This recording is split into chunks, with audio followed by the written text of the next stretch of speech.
All right, so next we have this constant multiple rule. So this is going to let us expand upon this power rule to functions that are multiplied by a constant out front. And what this constant multiple rule basically says is just find the derivative like normal and then multiply it by whatever number was out front to begin with. So let me show you a few examples of how to use this. All right, so what this is saying is, in this case, if we're finding our derivative, f of x is equal to 6 times x squared. So we have a 6 out front to begin with, so that's just going to hang out front for a minute. If we use our power rule, the derivative of x squared would be 2x, and then just multiply that 6 in. So this would become 12x. All right, so that's what the constant multiple rule is saying. Just take the derivative of x squared using the power rule like normal, and then just multiply it by a 6. All right, so let's do some more examples with this. All right, so 3 times the square root of x, just like we did above, I'm going to go ahead and rewrite this as an x to the 1/2 power to get it as a rational exponent. Then we can take our derivative. So my 3 is just going to hang out front for a minute. All right, the x to the 1/2, I'm going to pull the 1/2 out front and subtract 1 from my exponent. Then I can multiply that 3 in, so 3/2 x to the negative 1/2. All right, then I want to get rid of the negative exponent, so it'd be 3 divided by 2 times x to the 1/2, and then rewrite it as a radical, so 3 divided by 2 times the square root of x. And that would be our final answer. Notice on all of these with the square roots and the cube roots and things like that, I'm not rationalizing the denominator. We often will just leave functions alone when they have radicals in the denominator. If it's just a number, then you typically rationalize, but if it's a function, don't bother. It's okay to leave that square root on the bottom there.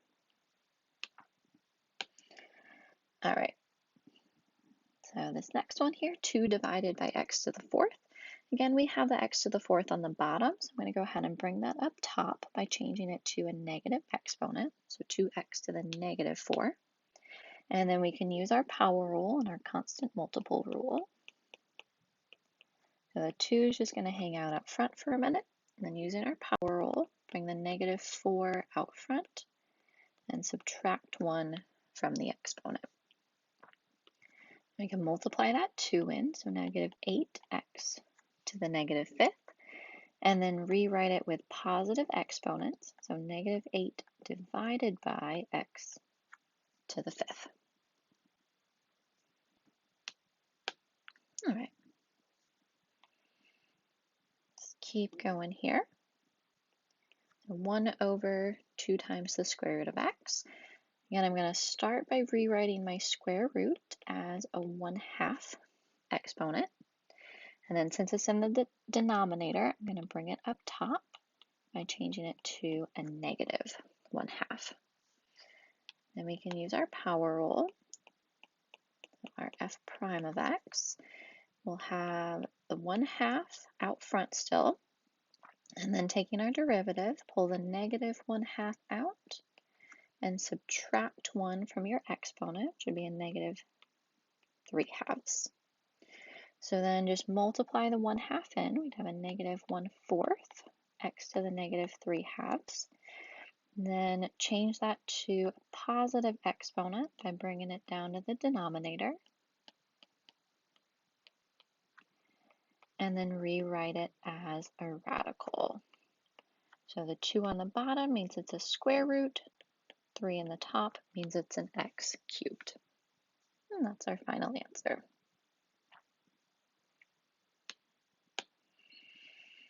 All right, next one here. So again, I'm going to go ahead and rewrite this as a negative exponent to bring that up top. So 5/2 x to the power of negative 3. And then to take our derivative, f prime of x, and just leave the 5/2 out front for a minute. Then using our power rule, pull the -3 out front and subtract 1 from the exponent. All right, so then we can multiply that 5/2 in. So we would get -15 over 2 times x to the -4th. And then change that to a positive exponent by making it an x to the +4 in the denominator. And again, that's going to be our final answer here. Okay. All right. So this next one, because it's the whole 2x quantity cubed in the denominator, I'm actually going to go ahead and distribute that cube in first and make this a 5/8x cubed. And then we're pretty much going to do it exactly like we did the previous example. I'm going to change that to a 5/8x to the -3. And then taking our derivative, the 5/8 will hang out front. Power rule will make this a -3x to the -4. Distribute the 5/8 in. That'll be -15/8 x to the -4. And then just change that to a positive exponent, so -15/8x to the 4. All right, one more here. So like the others, we want to go ahead and rewrite this first. Now the thing we notice about this one is that we actually have a negative exponent in the denominator.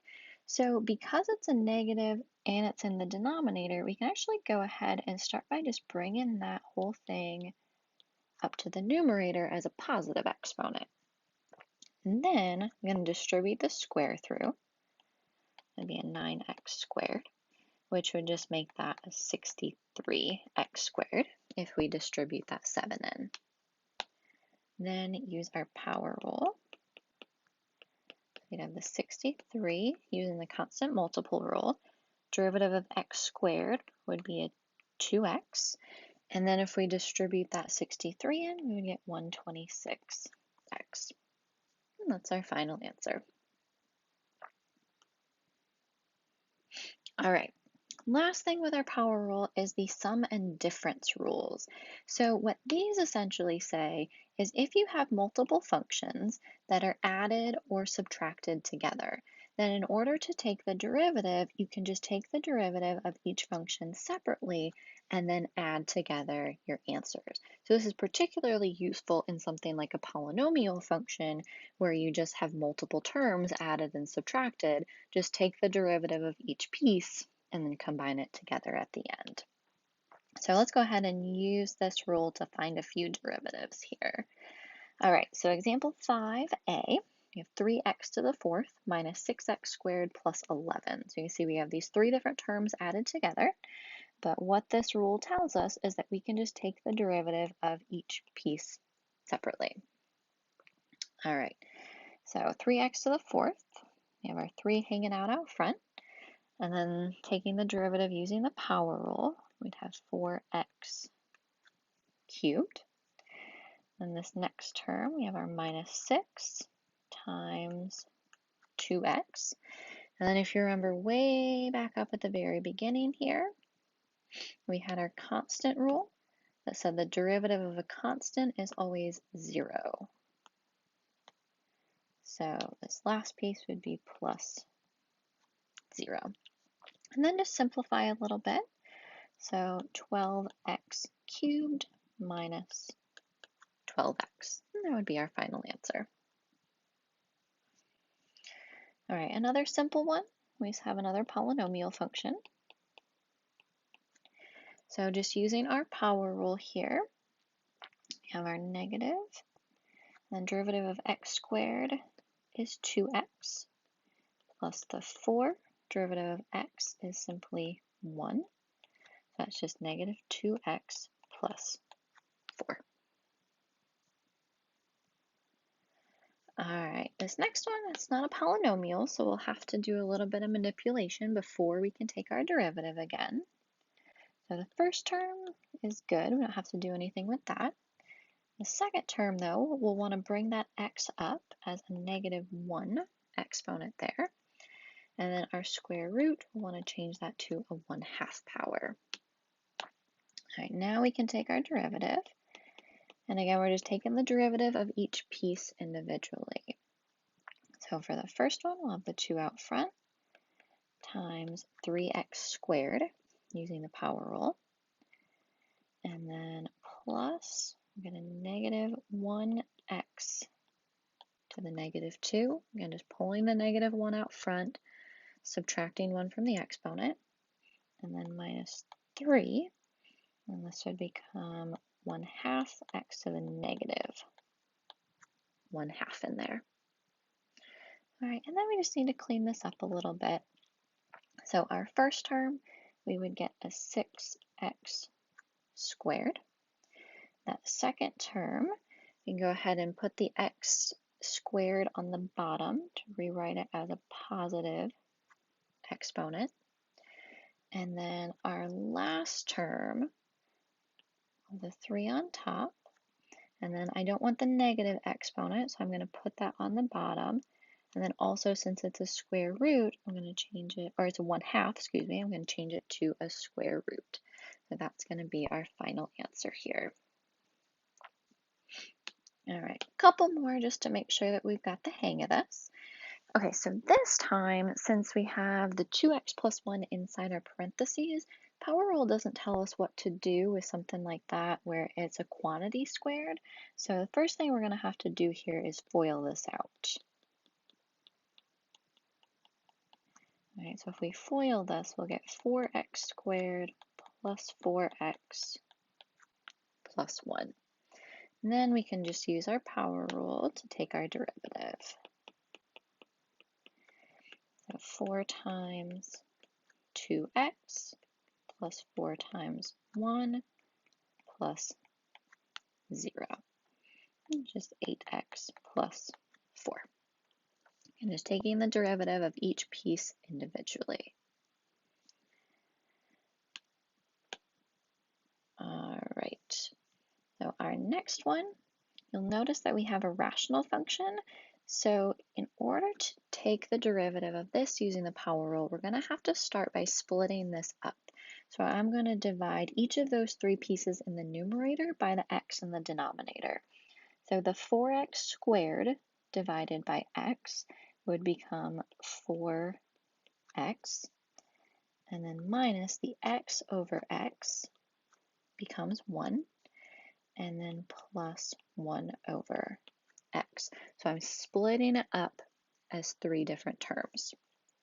All right, then I'm going to go ahead and rewrite that last term on the end as an x to the power of -1. All right, now we can take our derivative. So just using our power rule now, the 4 times 1, derivative of a constant is always 0, and then -1x to the -2.